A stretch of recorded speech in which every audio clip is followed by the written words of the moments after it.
সেটা আমি বরাবরই জানতাম। যেভাবে ঝাঁপিয়ে পড়ে ধ্রুবকে বিয়ে করেছিলে তখনই বুঝতে পেরেছিলাম। কিন্তু জোনাকি, তুমি এতটা ডেসপারেট? মানে রাতের অন্ধকারে রাস্তার নোংরামিটা বন্ধ করো সঞ্জনা। ও, তুমি নোংরামি করলে সেটা দোষ না, কিন্তু আমি কথা বললেই সেটা দোষ। তা বলছি জোনাকি, এরকম করে কতজনের মুখ ঠিক তুমি বন্ধ করবে বলো তো? এখন তো চারিদিকে খালি সম্বিত চৌধুরী আর জোনাকি বিশ্বাসের কেসটাই হট কেস। কি ভিউজ রে, মিলিয়ন ক্রস করে গেছে।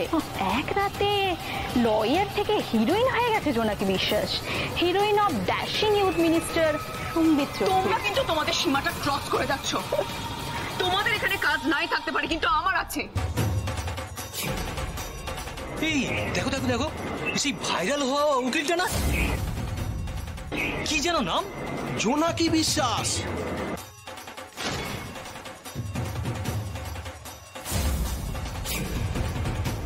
নতুন তো, বেশি দিন প্র্যাকটিস করিনি, আর এর মধ্যেই দেখো কিরম খবরের শিরোনামে চলে এসেছে। হবে নাই বা কেন? অল্প বয়সী সুন্দরী উকিল বলে কথা, সম্বিত চৌধুরীও চান্স ছাড়েনি। সরো, আমার কাজ আছে। আরে দাঁড়াও জোনাকি, দাঁড়াও। কিসের এত তাড়া তোমার?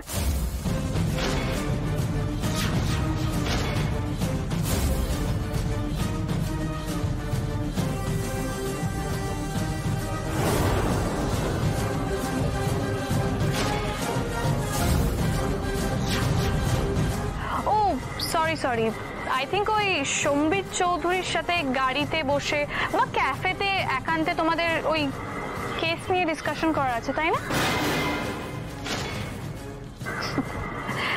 সব সময়টাই নিজের ক্লায়েন্টকে দিয়ে দিলে হবে? আমাদেরকেও একটু সময় দাও।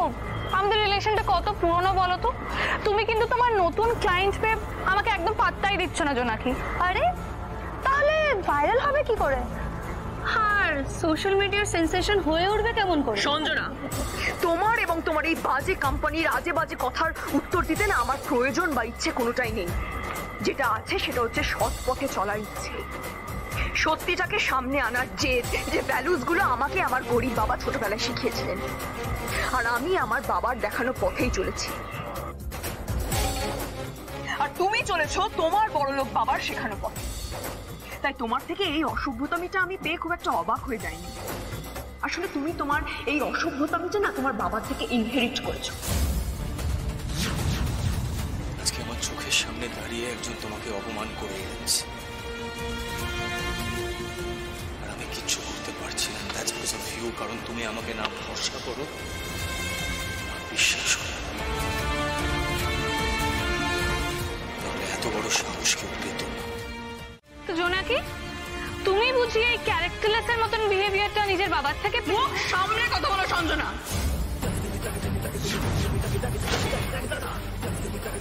তোমার এই অসভ্যতামির জন্য আমি তোমাকে একটা থাপ্পড় মারতে পারি। দেখ ভাই তোরা,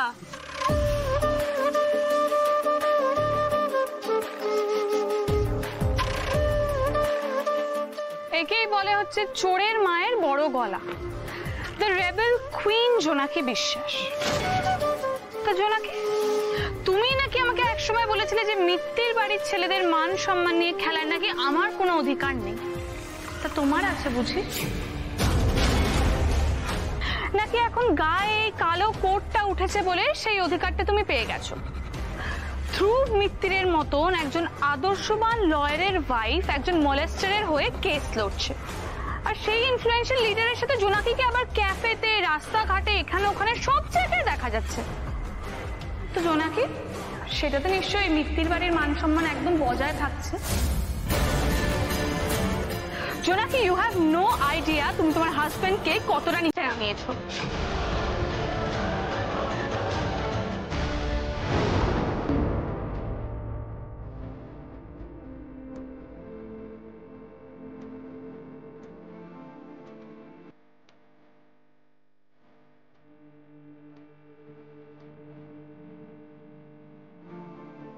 আপনিও কি এটাই মনে করেন? যে আমার জন্য আপনার মাথাটা হিট হয়ে যাচ্ছে।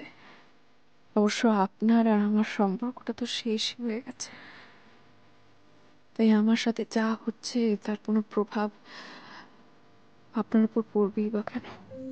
না হলে সঞ্জন আমাকে অপমান করছে আর আপনি চুপ করে বসে আছেন।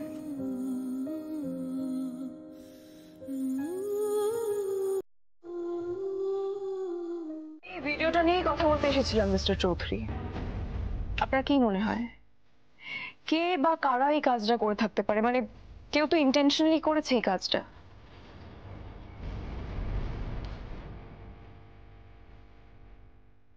দেখুন মিসেস বিশ্বাস, আমি তো রাজনীতিতে আছি, আমার শত্রু সংখ্যা কম নয়। তারপর এত কম বয়সে সিএম-এর কাছাকাছি পৌঁছে গেছি, বুঝতেই পারছেন অনেকেরই চোখে লাগছে। তাই সেরকম কিছু ঘটে থাকলেও করতে পারে।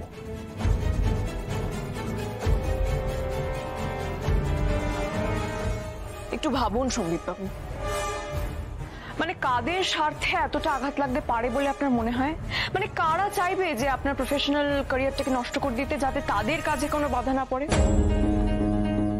একটু ভাবুন মিস্টার চৌধুরী, কে বা কারা এই কাজটা করতে পারে সেটা আমাদের খুঁজে বার করতেই হবে।